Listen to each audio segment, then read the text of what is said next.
Hello, this is Gill Tiney with her very special guest, John Barfoot, at the BeCollaboration Journey of Possibility. So I'd like to welcome you all here today.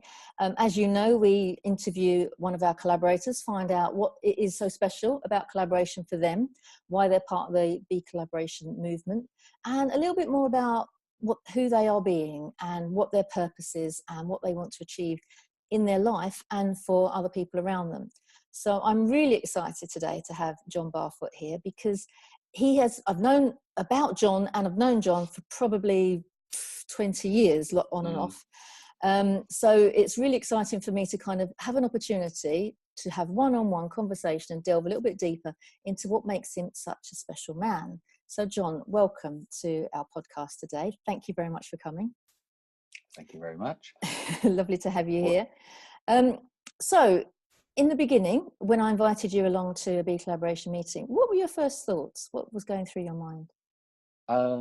Right. I thought, first of all, it was just a network meeting, and network meetings can be useful in the print trade.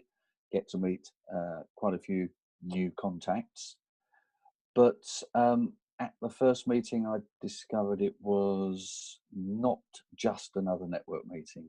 In fact, a friend of mine who I brought along to a meeting described it well when he said he came in the room and he was looking for the alpha male. Oh, yes. And he couldn't find him. And so it's a very pleasant environment, which is devoid of the alpha male or female. Indeed. And yeah. I think at the first meeting, Jerry was doing a know and be known. And he spoke from the heart about his background and his aspirations and his orchard in France or wherever it's going to be. And I got an insight into the depth of relationships that are promoted within BeCollaboration. And that I found attractive. So does that sum up what I found? At the first meeting, I thought, this is very interesting. I'll look again.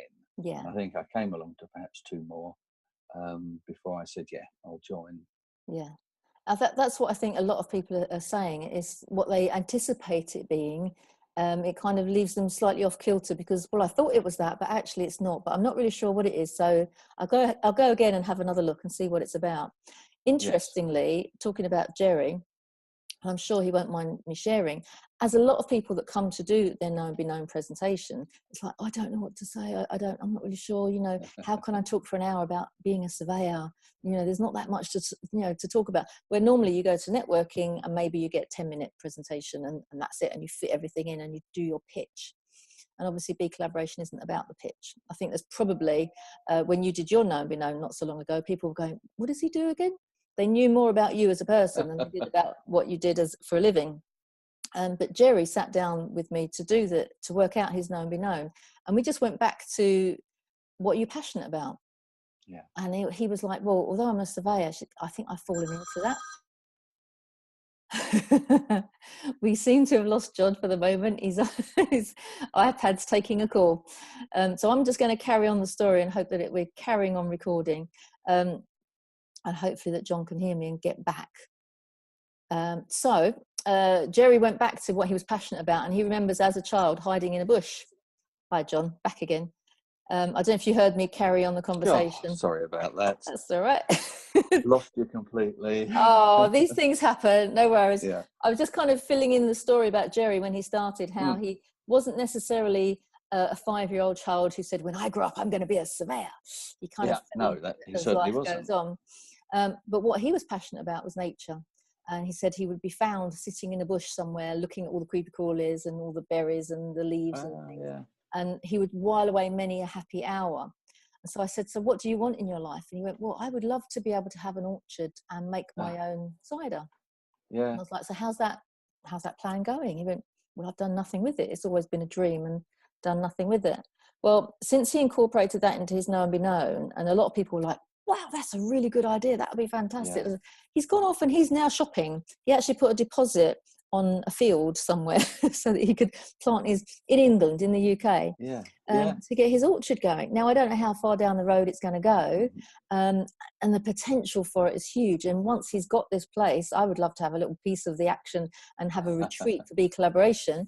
And maybe there's a collaboration in the making just sitting there. But he didn't cotton on to the fact that his dream had been stunted and he'd just been allowing it to be in the back of his mind rather than the forefront of his mind until such time as he'd done his know and be known. Yes. And I've got a couple of dreams which won't be fulfilled. One, okay. I wanted to be an MP, Ah. but I got involved in politics far too late. Oh, really? You really?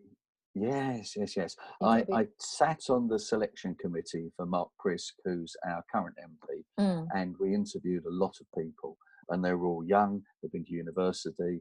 They were eloquent. They were so far advanced in the political sphere. They were miles ahead of me.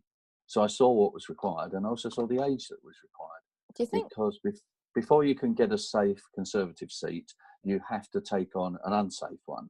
You get your Spurs in the north of England, where you go to a seat which wouldn't go Conservative, and you have to fight it. And that way you can then apply to a safe seat constituency to be selected for election. So what am I, 65? So Yeah, the but next look general in election, America, what happens in America quite often comes over here. So Harold is older statesman. And Well, that would be lovely. That would be lovely. But I mean, even Mark Prisk, I'm not sure. I think mid-50s. He says he's too old now for a ministerial role, so he's just a backbencher. So that one I've left behind. The other one, be an architect. Oh. 7 years at university. No, that's not going to happen. So there were some dreams that didn't get fulfilled. Well, I still think you could do it. I still think there's things you could do. You know, you don't necessarily have to make a living out of it, but you can do the qualification and you can do it for your own pleasure. Well, I quite respected Jerry that he actually went back to studying as a mature man and changed direction. That I can't do now because I'm looking to actually finish working, looking towards retirement, and working voluntarily with the church. Okay. So that's my passion. That will keep your... I shall use my energies there. Okay, well, tell us a little bit about John then. Let's fill in the blanks, you know, family, location, business, and, you know, any sort of things that have happened to you as a result of BeCollaboration. So just fill in some gaps. Fill in some gaps, right. Family, stable family. My immediate family, yes, I'm married to Anne, been married 43 years this year. Yeah, got married when you were 12, didn't you? Yeah, something like that. Yeah. 3 grown-up daughters, various stages of matrimonial relationship, and I have 2 grandchildren. Wow, which is lovely. They're adopted grandchildren, but they're little beauties. But they keep you busy. They do. We just had a weekend away, all the family, at Centre Parks, and so Anne and I were chief cook and bottle washers while everybody else was running down the rapids or whatever you do, swimming down the rapids. So that's the family background. Live in Bishop Stortford, in a normal house in a normal town. Normal. What's so normal? There's nothing really exciting. The good thing about the house situation is that we bought here in the 1980s, early 80s, and when house prices were affordable. Yeah. And that airport made them all go crazy, didn't it? Well, there was the airport, the M11, the M25, and it's all, and so now we're a commuter town and the houses are ridiculously priced. So it's probably worth about 15 times what we paid for it. And there's nowhere to park. Our situation here is good. We back onto Birchhanger Woods, which is lovely. So I've got a nice view. If I have a look, I can see our magnolia climbing up into one of the trees in the woods. So a very, very pleasant situation, which is great. It's family home. It's quite large for Anne and I now because we're empty nesters. And we're looking to the future at maybe downsizing. But that's in the future. Yeah. So what about the day job? Tell us about what about the day as opposed to who you be. Well, so in 1985, I left working for Rank Xerox, where I was a service engineer, and I wanted to work at home in the community to be a part of the Bishop Stortford community.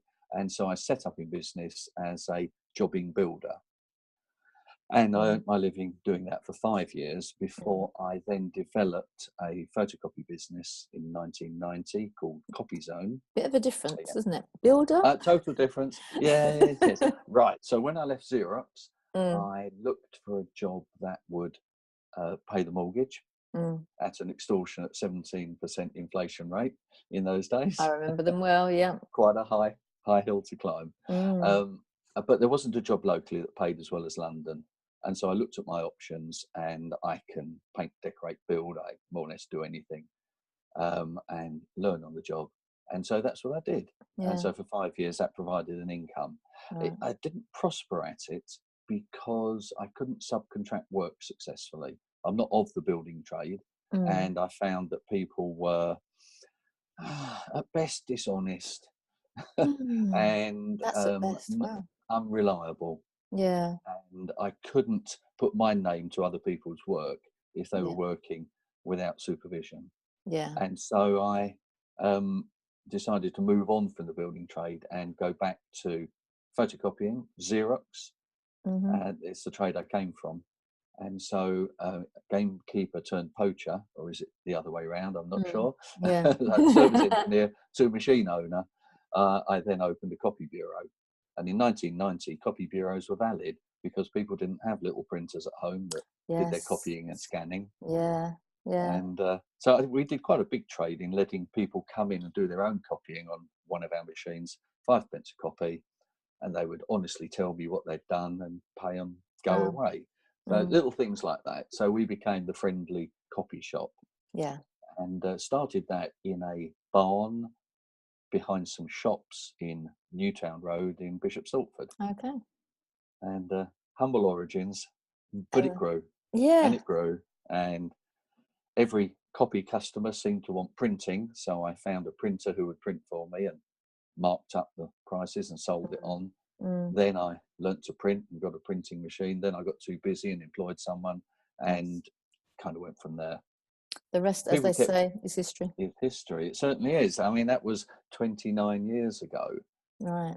And so the company has been successful. We had difficult years Mm. because we started in a recession, and we've had a couple of recessions since then. And the big one now in 2007, I heard on the news, they said when America sneezes, the rest of the world catches a cold. Mm-hmm. Flipping heck, the rest of the world caught a cold. Oh, yeah. Yeah. So we were away actually on a trip visiting some friends in China in 2008 when Lehman Brothers collapsed. Right. So we didn't actually hear that news. We just came back and everybody was talking gloom and doom, and it wasn't good. And so in 1999, I set up a scanning company as an offshoot of CopyZone. So we had CopyZone Archiving Limited, and we were scanning for solicitors and doing lots of it. I think we had 6 scanning stations at one time with ladies working, boxes stacking up everywhere. Yeah, it was a lot of turnover. But the collapse hit the solicitors trade, and we had to go into liquidation with that. Oh. So I picked up the remnant of the archiving company and a debt. Pleased to say that earlier this year, all the debt was paid off. Wow. We still have the remnant of the work, and we have a little portion of our business which is profitably scanning for solicitors. It's interesting, isn't it, that you say, all this time later, you've managed to get rid of the debt from that business not working. There are so many people today that you hear of that have a failing business and one day put the business under, and then the next day start all over again. No. And they don't appear to have that integrity around paying who they owe. Yeah. It's just, that company's gone, sorry, can't do it. Yes. Well, we did leave 2 debts, one with the Inland Revenue, one with Customs Excise. Oh, well. We let them sit there. Does that count? Really? Well, yeah, I know. They were 2. There's probably about £10,000 there that didn't get paid. But because of the season we were in, they didn't pursue it. Right. And we were content just to leave it. And that's the way it has been. So I think a lot of debt was written off during those days, huge amounts. I mean, there was all the, I forget what they called it, where they printed more money. They had another term for it. Yeah.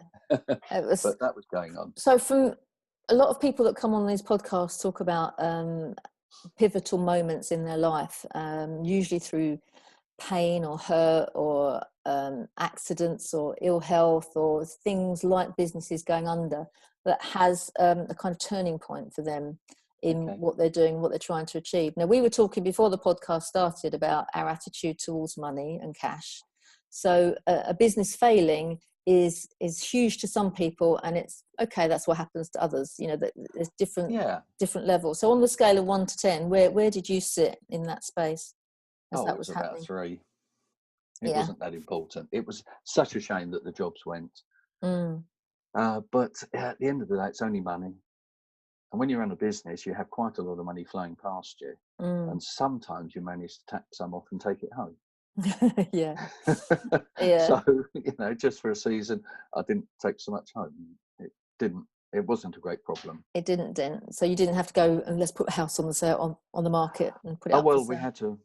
We borrowed against the value of the house to pay off the debts, and then paid that off bit at a time. But no, it wasn't. I mean, it wasn't as big as having to sell the house, I'm pleased to say. So you didn't have to lose any sleep over it? Might have worried a few nights away, but nothing nothing pivotal in that. So let's just talk briefly about CopyZone. What's your main product that you offer to people? What are you proud of in your company that you can say, we are brilliant at that because quick advert, go for it. Brilliant at design. Jane Marsden, our designer, is fabulous. That's good. Now, Jane is an enigma. She's a country girl. She has horses. She doesn't ride them now, but she looks after her horses because they're her friends. She had a riding accident and has a bad back and hip. Oh dear. But every day she's mucking out and tending her horses. Then she comes into work and applies herself to a Mac. Now, you don't imagine a country girl on a Mac, but Jane's been designing since before Macs. Right. And so if she's working on a flyer or an advert or something or a book, she'll sketch it and then she'll apply the sketch to the computer. Whereas a lot of people today start on the screen. Yes. But she's old school. Yeah. And so she would know back in the days of handwork and liner type for setting your text and pasting it up a line at a time and all that sort of thing. Anyway, so typography, design, we're brilliant. We are good. And we're nice to people as well, because, you know, we'll get the work proofed and checked. And if we've generated an error and we print it, but you haven't noticed in the proofing, well, we'll do a value judgment. Do we want to keep you as a customer? Yes, of course we do. So we'll do it again. And that happens a few times. It's depressing when it happens. But you know, but we'll do it again, because the relationship is far more important than the cash for that job. And we wouldn't demand cash from someone who was dissatisfied with their job. No, it doesn't work, does it? It leaves nasty taste, doesn't it? But do you know what? Sorry. Go on, I'm going to reflect on relationships here, because they are the essence of business. First of all, my relationship with the staff, because they don't actually work for their wages, they work for me and the satisfaction of the job. Lovely. And the relationship with the customers, they'll forgive you if you make a mistake, or if something's not quite there and you say, oh my goodness, and you can sympathize or empathize with them, and they'll see the difficulty and they'll say, well, look, it's okay, we can work with it. And that comes out of relationship. Because if everything was judged on a finite standard, it would be much more difficult. So we don't swing it on relationships. We don't stretch them too far. But it's the essence of business. Indeed. And I think I liken your industry to like the IT industry, in that people can get very angry very quickly when things don't go the way they want it to go. And I was talking to Nuno Soares the other day from Clear IT, and I was saying, every time you pick the phone up, it must be somebody that's really cross. Because it's all gone wrong and it's not working. So it's the same for you when you've sent them the proof and they've looked at it like briefly and gone, yes, that's fine. And then when you give them the actual thing, they're like, but there's a spelling mistake on the 29th line and you've forgotten the comma there. And it's like, and they don't think, oh, I didn't look at the proof. They think you've made a mistake. And Yes, it's this, indeed. Yeah. It's so very you have to difficult. put up with these raft of emotions that people have Yes. to, Yes. Now the other thing is that because printing is so much cheaper, we have to mm, do so many more jobs to make the mm, profit we need to pay the staff. And so we have that transaction doubled, I suppose, on what it was 15 years gosh, ago. yeah, And so that emotional transaction with the customers, we've got twice as much now. yeah. And I would imagine Ah, you've got some long-term customers as well oh, that wouldn't dream some. of going anywhere else. Yeah, They wouldn't dream of going anywhere else, and we would be upset if they did go because yeah, the relationship's there. yeah. And they say, yeah, we always get what we want here. It's lovely, and that's important. Oh, And absolutely. if I'm cold calling people for work, and they say, oh no, I've got a printer. We've been with him for years. I'll always respectfully say, that's fine. I said, I love it when my customers say that to other people. Yeah, I say, I'll yeah. leave you alone. Oh, But if anything goes wrong, we're always here. yeah. Well, you've got Plan And B then, haven't you? They've got some. you've got to leave it with a nice warm feeling. Oh, definitely, definitely. We do Yeah. that a lot with our stationery company as well. You know, Yeah. if somebody's got loyalty, then that's like good for you. Oh, yeah. Yeah. That's right. Now, interestingly, let's reflect on insurance companies who rip people off on loyalty. It's in the Yeah. news, or it was on the news Yeah. yesterday, because your premium will go up and up, but a new customer will get a much lower premium for the same Mm. product. Very naughty. Anyway, I digress. Yeah. But so design, flipping fabulous. And Lovely. I know Jane will do design that pleases people and I can relax. Over the years, I've had many people working as designers for me. Mm. And we've struggled because Mm. design can have an emotional attachment Yeah. to the Definitely. designer. And if Mm. a customer says, well, I don't like that, I've seen designers be personally offended. Oh, yeah. Ah, but Jane It's will so go, yeah, all subjective. right, let's do something else then. What do you want? And she does another design, Yeah, which is so important. yeah, definitely. Oh, that's So good. that's the design side of it. We've got there on that. Brilliant. The print, we do a lot of magazines. So we are the centre for printing church magazines. I think we Ah, on Village magazine. I think we do yeah. 43 different types now each month.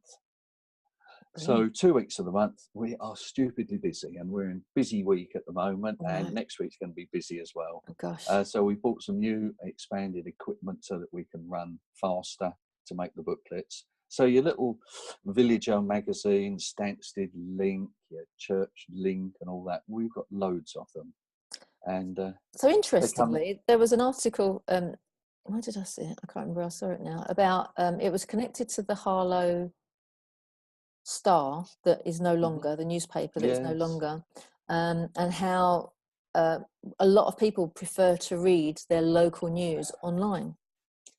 And No, I don't believe well, that. I like this. I like some, Yes. Yeah. and oh, That's that's it. interesting. Cut that bit out. So, Yeah. do you think, as a printer, that these local magazines are still in vogue and not people reading them, or do you think it is, slowly moving away to the digital? Well, I've got two feelings on this. We print a lot of church magazines, and I always encourage the church editors, because I say in villages and towns, they're an important communication. Number one, for the church to get their message out. Yeah, Number two, for the plumber and the yeah, baker and the computer repair man and all the local services. If you're in mm, a local village or church magazine, you're a reliable local person. You're yeah, trusted because yeah, you're in not a down market publication, but you're not in a big glossy publication. You're a local one.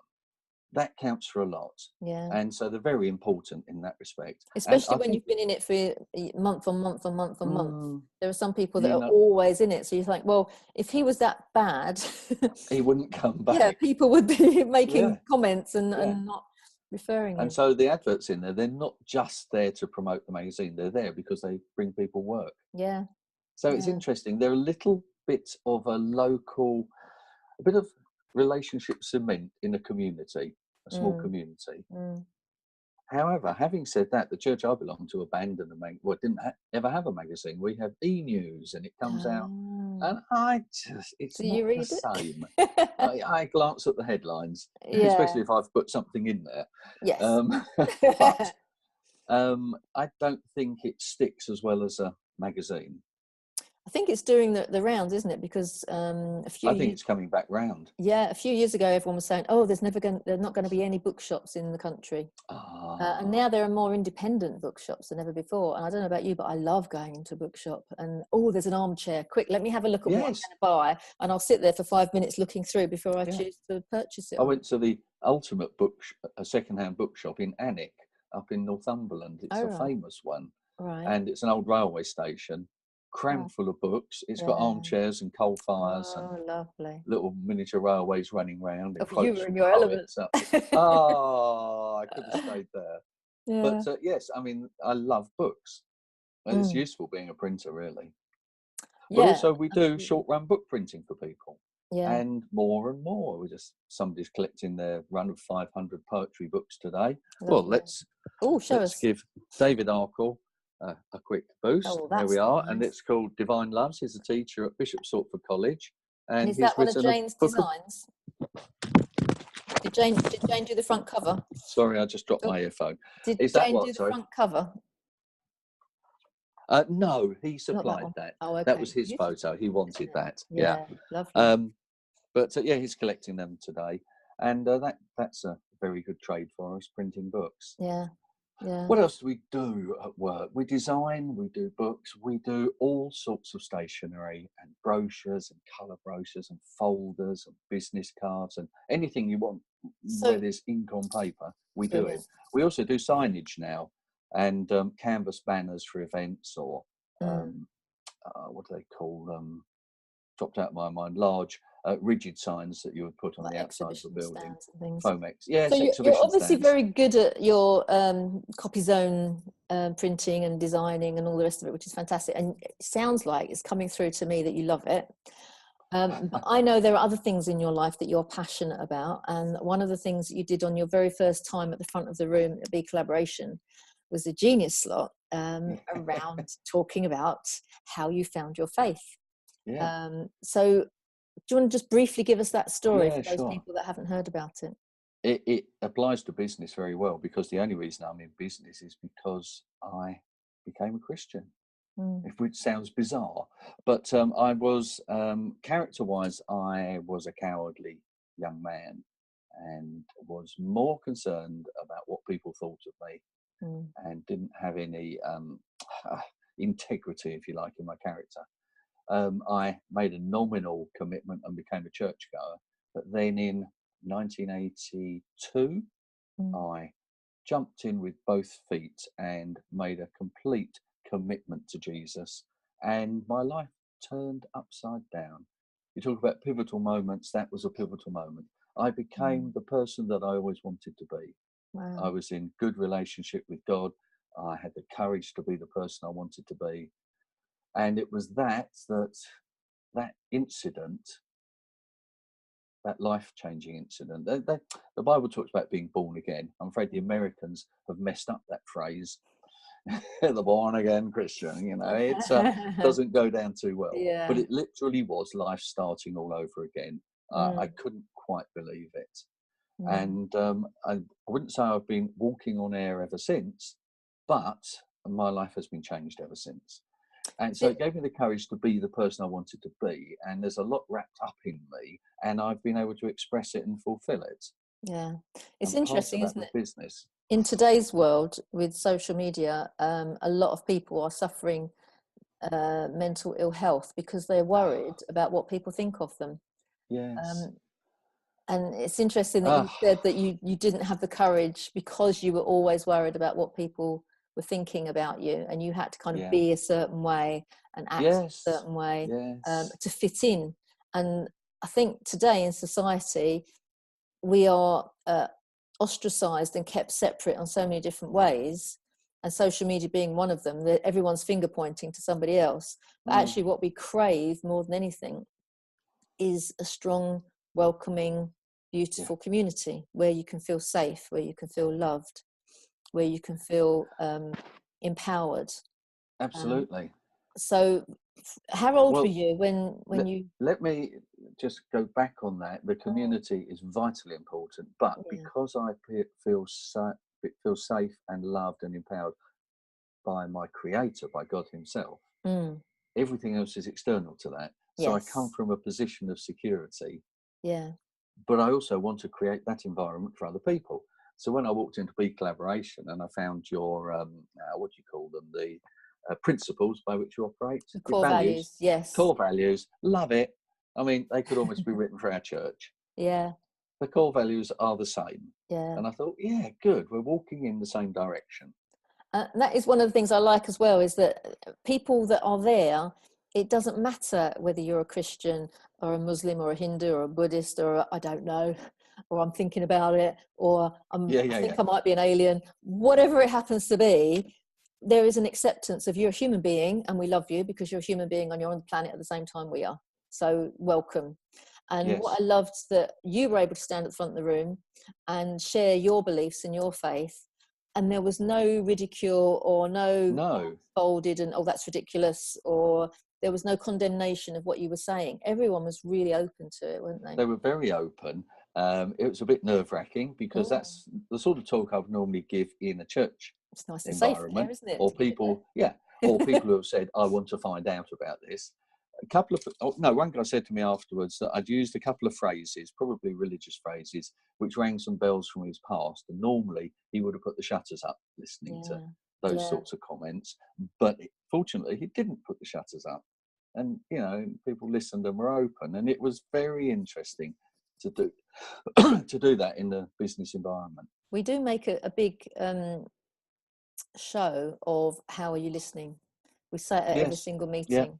Yeah. And it is very easy, and I'm one of the world's worst. I can sit there very cynically. You put the TV on, there's politics, and I'm like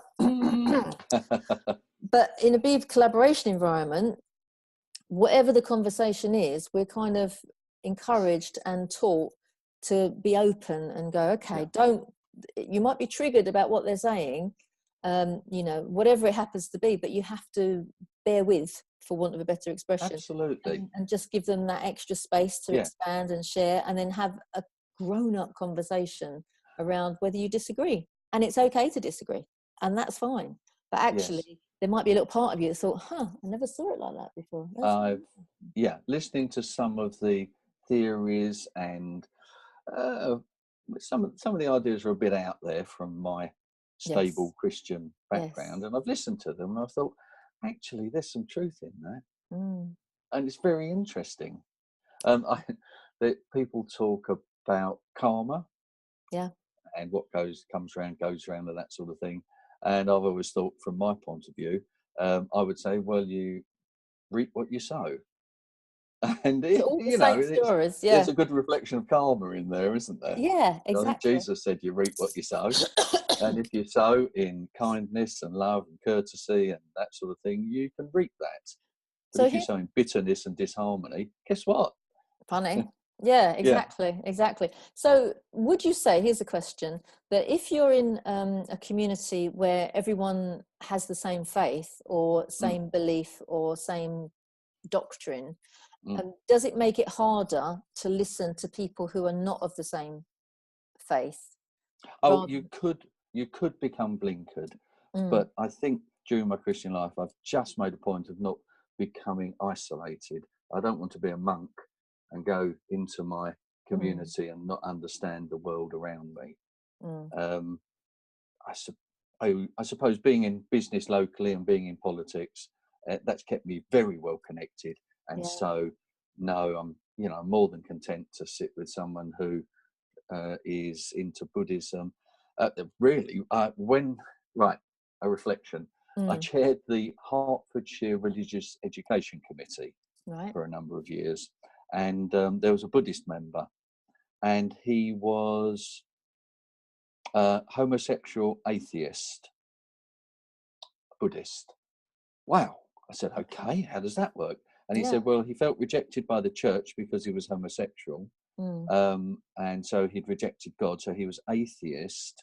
And in Buddhism, you don't have to have a belief in God. I didn't quite understand Buddhism. Okay, so, wow, okay, I disagree with him on many levels, but it wasn't an issue. Julian is a lovely man. He took us to his Buddhist community. We ate their lovely food and had a meeting there. Mm. And I would just bless the guy. Yeah. Another situation, there was the British Atheist Society wanted to have formal representation on the Religious Education Committee. Mm. And I fought that for a number of years, saying this is religious education, not atheist education. And I stood my ground. Eventually, I got voted down, and the guy joined the committee. Right. I went out of my way to be his friend. I Yeah. said, "You realise it was me that was opposing you?" I said, "On principle, I think it's wrong that you're here." I said, "But you know, we live in the same town, and I appreciate Yeah. you. You're a human Yeah. being." So I think my faith. I hope my faith is broad enough just to accept people where they are. Mm. I hope so. Mm. Well, the thing And is, you if you know, but we can't, will disagree on some fundamentals. and if you But can't meet people where they are, how can you possibly help them to move in the direction absolutely, that you're yeah, at? And one of our core values, that's the theory. human being first. And I'm, I, I I like that. yeah. And I Yeah. always say, I don't care whether you're, Christian or atheist or black or white or male or Mm, female, short or fat. mm. Whatever it happens to be, whatever difference we have, is to celebrate the difference. And that's why I worry about the world that we're in today. Seems to be Ah, becoming more and more separate. it's polarized. Exactly. It's yes. If we could, multiculturalism is a rather difficult one because it forces a political correct view of what good Mm, culture should be. mm, But um, an honest acceptance and respect for other people and other faiths, and respect differences, yeah. allow people to have differences Mm, and respect them, then that's a better way to live than saying we should have some sort of grey mix of unbelief that everybody can subscribe to, yeah. Yeah. if that makes sense. So And the multiculturalism agenda is a tricky one. yeah, Let definitely. me let me illustrate it this way. I don't think the Hindus have got it right, but I Mm. went to India on holiday and they were celebrating the Holi festival, and so we went to their paint splashing It's celebration, bonkers, isn't it? bought Yeah. some white pajamas as you do, and went out in the street and danced and sang with them. And we just respected them as people. They were having a party, and Yeah. we joined in their party. Yeah. And I Lovely. came away with purple stain in my hair, and it was such a laugh. Yeah. Funniest thing was to see an Indian guy, mature Indian man, sitting on a costume horse, very patterned one, dancing around, and then Mm. his phone rang and he got his phone out of his pocket and stopped, resting on his horse while he had a chat with someone. It's There's a quite surreal, isn't reflection on it? In your that kind of. tradition. It was certainly surreal. But no, I don't think the Hindus have the answers to life and eternal life. I think their cultural system is up the wall with their caste system and that sort of thing. Mm, However, the people mm. I met there were lovely to us, and we Everybody. celebrated Mm, them, and we would just yeah. bless the people that we meet. Yeah, absolutely. And I think when you have that sort of philosophy that we are one species on the planet, why should we Yeah, be divided? We should be able to vive la différence and be kind. absolutely. Bottom line is be kind to everybody that's out there, Yeah, whatever viewpoint they have. Everyone's entitled to a viewpoint. At the end of the day, absolutely. you can only make choices as an individual, and you can't condemn anyone for their choices No, unless they are being harmful to somebody else. if their choice causes harm, that's very Yeah, difficult, isn't it? yeah. So moving slightly from Mm. religion, and obviously politics is quite an interest for you. And we are speaking today on the day that Theresa May has told us that she's Oh, stepping down. What are your thoughts around that?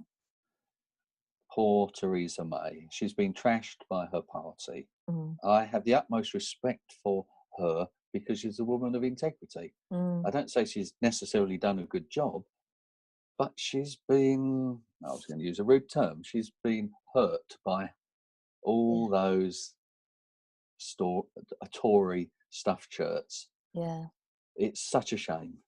Now, I'm not a Brexiteer.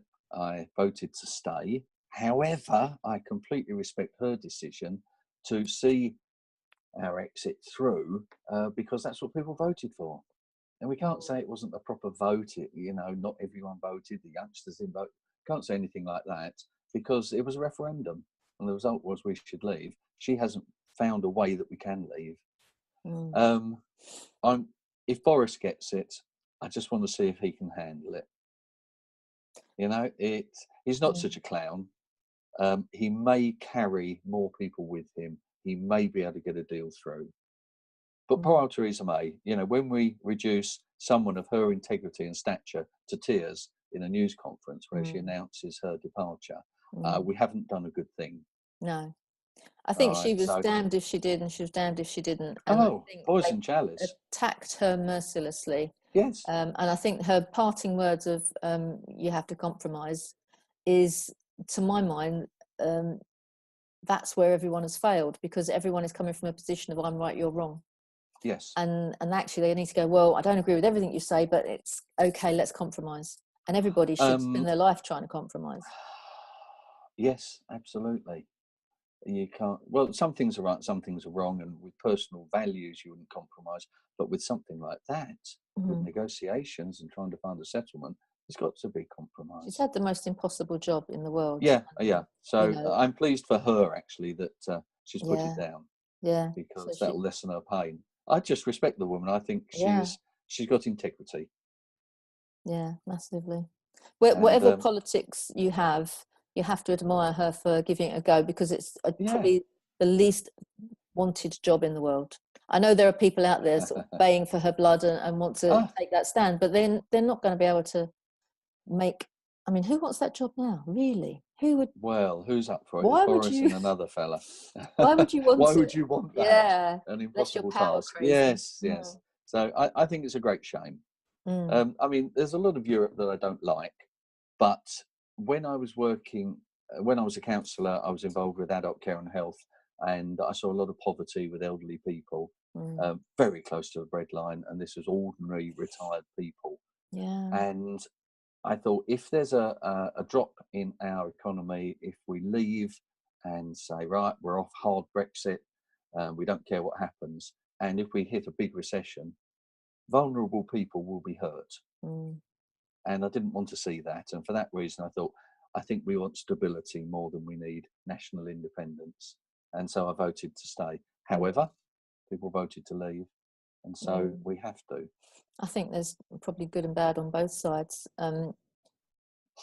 For my mind, knowing the power and the effect of collaboration, the Yeah. thought of being Yes. separate kind of goes Isolationism against. doesn't fit, does it? No, it really doesn't No. work for me. But I appreciate the people that wanted out um, have a different view.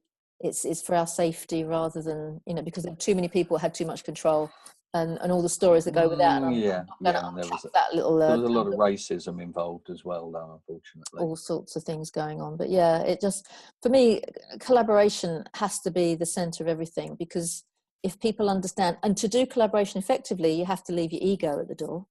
So Mm, if you're going to be collaborating, the solution, you're looking at solution focused ideas rather than this is what I think, I'm right, you're wrong. So that's not mm, collaboration anyway. So if the politicians were able to look at collaboration as in let's find the solution rather than standing their ground and digging their heels in and trying to make a name for themselves because of their ego, if they were to go, right, forget me, forget everything else, what's the best thing for this country? yes, yes. And that, And you know, that And could have been all sorts of people. what I found difficult when I was at County Hall as a Conservative was there was the temptation for people to put party above service to people. Mm, You know, so at town council level, that doesn't really happen. You get mm, nonsense about the party, but generally, when you're talking about park benches and allotments, everybody wants the same.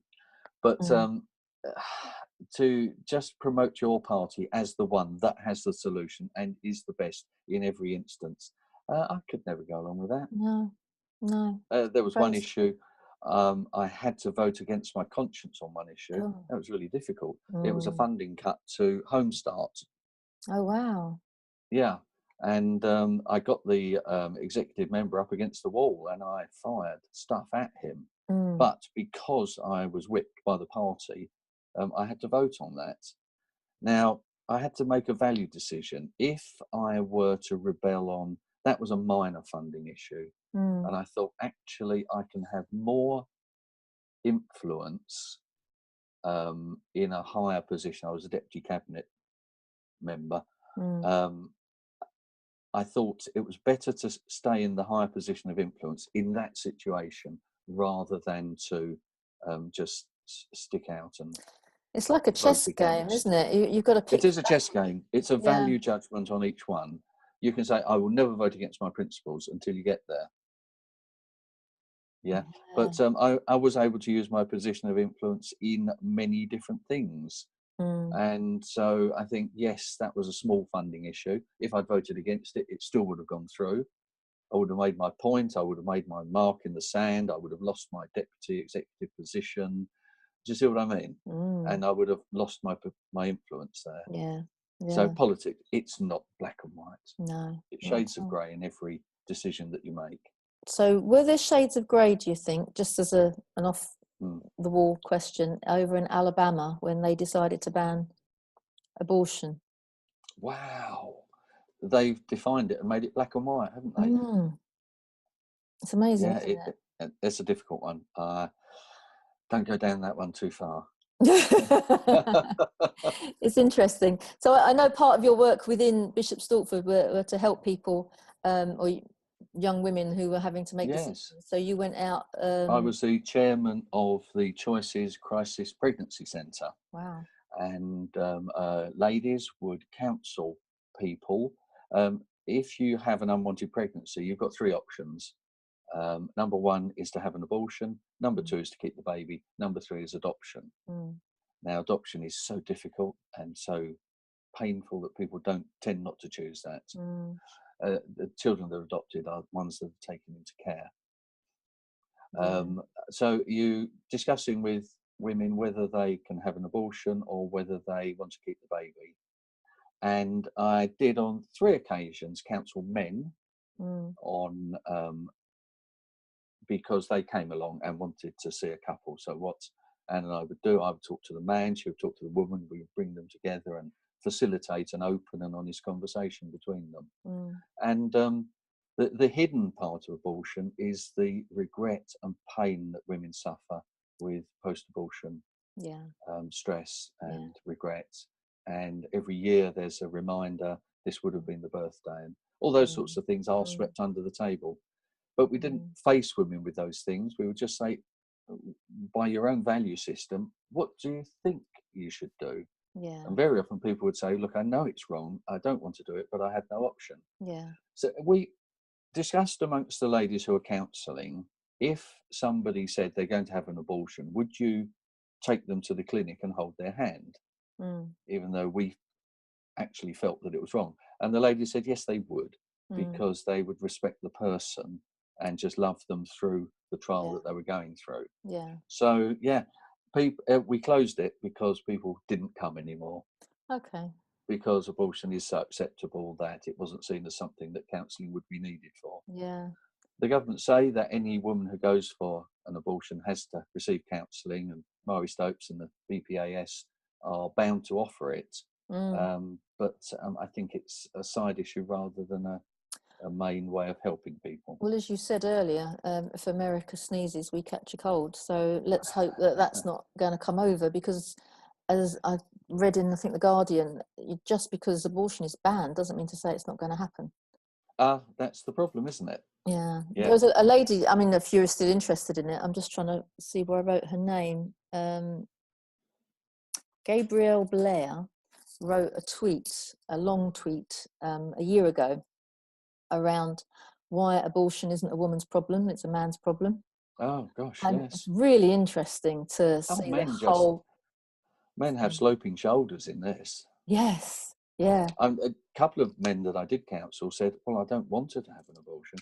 And I said, have you told her that? No, I haven't. And I said, well, come on, let's do it. And then they can accept responsibility that it's their child and say, look, I don't actually want you to have an abortion, and here I am. Yeah, exactly. Because so many women think they're all on their own and it's their choice. Absolutely. And it's not right for the woman to have to make a decision on her own. Yes. I did see a cartoon the other day on Facebook of men in chastity pants. So that's the solution to the abortion problem. That would work. Well, this lady suggests castration. If they've caused them to require an abortion, then they should be castrated. They can have their sperm frozen, or The other thing is at birth, give them all vasectomies, and then get it reversed when they want to start a family. And it's taking the problem away. And whilst that might seem This sounds a bit like Aldous Huxley's Brave New World. but at the same time, everything else that in this diatribe of a tweet is like, absolutely. Just you can't.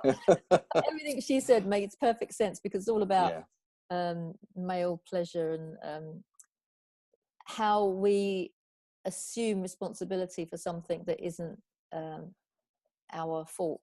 Yes. Let me make a flippant comment. There are too many men whose balls are bigger than their brains. I won't disagree with that. Oh dear, brilliant. Okay, so I'm just looking at my little list here. We must be working our way down there. I know. Yeah. So you've done. We've talked about your actual business, and we've talked about your. Oh, what we haven't done, John, is talk about your love of steam engines. Tell us about that. Here's a bit of a cornered. Complete diversion. Yeah. Probably fostered by my father, because when I was probably 4 or 5, he took me up to London to see the Monsters. Oh, right. And this was King's Cross Station, to see the steam engines there. Yeah. And I remember a man, all greasy, climbing down behind the train and uncoupling the train from the locomotive. Mm-hmm. And I was just gripped by steam engines. Lovely. Then he went to his mum's house, and up in the loft was an old Mammoth steam engine, little one that just goes round on the table, and brought that home and played with it. Bought one, took it apart, tried to turn it into a locomotive.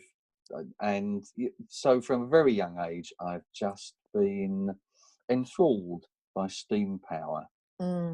Even made a steam turbine, and it was a paint tin with a kind of metal windmill blade on the top. And you punch a hole in the top of the paint tin, put a bit of water in it, put it in a bonfire, and then when the steam pressure gets up, it blows the windmill round. You know, there's something about steam power. Don't ask me what. Were you good at science then when you were at school? Was that your? I was good at science. Right. Yeah. That science and engineering makes sense to me. Yeah. They make sense of the world that we live in. They explain nature, which is great. Well, they explain the way nature works. So steam engine is very primitive engineering, the original stuff back in the late 1700s. They started building steam engines, and you can do it quite locally. You can dig a hole and find coal. You can dig another hole and find iron ore. You can smelt that into iron and steel, and you go to the brook and get some water, and you've got everything you need to make a steam engine. Gosh. And the original ones were made by blacksmiths. Very primitive engineering. In fact, one of the Stevensons, I think, when he was trying to make a smooth bore through one of his cylinders, he needed to drag a disc through a block, and he used charging horses with ropes and pulleys to give him the energy that he needed to drag this drift through to make a smooth cylinder. Wow. So that's how primitive the engineering can be. Then you build your steam engine. And there's a thrill in boiling it, getting up to pressure and making it work. When you consider what they had to go through in order to create the very first one, it's a bit like flight for the Wright brothers, isn't it? It's like, in today's age, you know, where are those people? Well, I guess they're all working on apps and things, but yes, they are. Yeah, it's like just the ingenuity and the way their brain works and the patience that they have to try something again and again and again and again and again. Yeah. And the patience you must have had to put that steam engine together, because you actually brought that to a BeCollaboration meeting, didn't you? And I was like, come on then, tell me about it. And then I think Andrew said he's made every single bit of that. And I'm like, no, surely it's a kit thing. You just no. But for some things there are no kits. And the other thing is it's experimental, because there are no drawings. You just sort of copy it. I understand the basic principles, right? And I copy bits from here, there, and everywhere. And so sometimes you might have to make some elements 2 or 3 times before they work. Wow. But So what are you working on at the moment? Have you got something in progress? yeah, there was an engineering company in Stortford that used to train boys, apprentices, and they got them building model traction engines. Right. Do you know what a traction engine is? No, okay, it's like a steam tractor. You know, a steam Oh, roller, right. Yeah, yeah, toot yeah. toot, rolling down the road. Well, a Yeah, traction engine is one yeah. of them. Okay. Wow. And they started building 5 many years ago. They finished 1, Mm, and then they got abandoned when they stopped having apprentices at the works. right. And so when the works closed, I took over all these engines. So in my shed, I have 5 part-built model traction engines. You've got a big shed then. I had to buy a bigger shed. I actually had to buy a bigger shed to fit them all in. Wow. Well, the old one was falling down. So that's what I'm going to be doing now.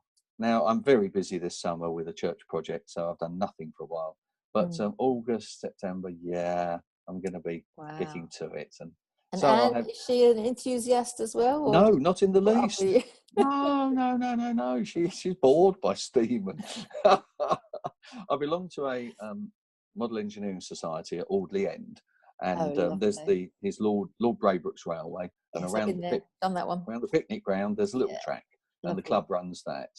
And Oh, Anne has come over once or twice as a long-suffering wife and been in the ticket office selling tickets while I do the train oh, rides. oh, But lovely. it's not her cup of tea, So it's very which is possible. fine. I don't know how long have you been doing those train rides, but is it possible that you were driving the train when me and my kids went round about 25 years ago? No, not that No, long not then. ago. No, I It's really lovely. I came do back to enjoy it. the hobby once the girls were older, You got older, so you got and no son I to was pass. allowed to have time and money. Yeah, you got to have one It's of quite them. expensive, you know, I can imagine. buying all those Yeah. materials. I mean, the materials to make the boiler for that locomotive were about £650. Then the Wow. silver solder on top of that was a couple of £100 worth of silver solder. And then I had to buy the oxypropane kit, and that was a couple of £100 to actually do the work. Well, So some you're people have looking at some hobbies, eh? thousands by the Yeah. time it's built. Gosh, And it is a rich man's hobby, I'm afraid. fascinating. Yeah. Okay. Well, your final passion at the moment is Love Stortford, isn't it? Do you want to tell us a little bit about Yes. that? Okay. Well, I saw a video on YouTube a couple of years ago called Love Bewdley, and BBC it was a sort of 2-minute news report that Mm, BBC Midlands did, one of these after the news things. mm, And I saw that the churches in Bewdley were going round, they were doing random acts of kindness, they were washing cars, giving away flowers and chocolates, generally blessing the community. They're mm. saying, God loves us, we want to spread that love around. That's what we're going to do in Bishop Stortford. Nice. Whoa! But Yeah, it's taken off a bit more than I imagined. So one of the lovely. very traditional churches in town, and I thought they wouldn't be interested, have come back to me and said, we want this number of T-shirts. We're going to keep the church open all week. We're going to be serving tea and coffee. We're going to go and do some Lovely. gardening. We've got another project on. I thought, they got it. Mm-hmm. And so if you're in Bishop Stortford on the 15th of June, there's every chance you'll be given. Oh, look, I've got them. Oh, it's as if I planned it, isn't it? There we are. We were experimenting yesterday with a nice economical bunch of flowers. So here's a little pot Lovely. of dianthus that you Oh, could be given. You might pretty. be given some chocolates. Some children could be given a little, not construction kit, a craft kit, All right. which are being put together at the moment. You might get a free hug. Oh, lovely. You'll see a bunch of people advertising free hugs. That's brilliant. Or you might go into a coffee shop and somebody will say, well, your coffee's already been paid for. Oh, Something like that. yeah. How lovely. What a Yeah, brilliant so there's going to be idea. a lot going on Carnival Day. But also, Mm. during the week, teams are going out litter picking, all Oh, with their brilliant. Love Stortford t-shirts on. Yeah. And also during the week, in the evenings, Market Square is going to be tarted up.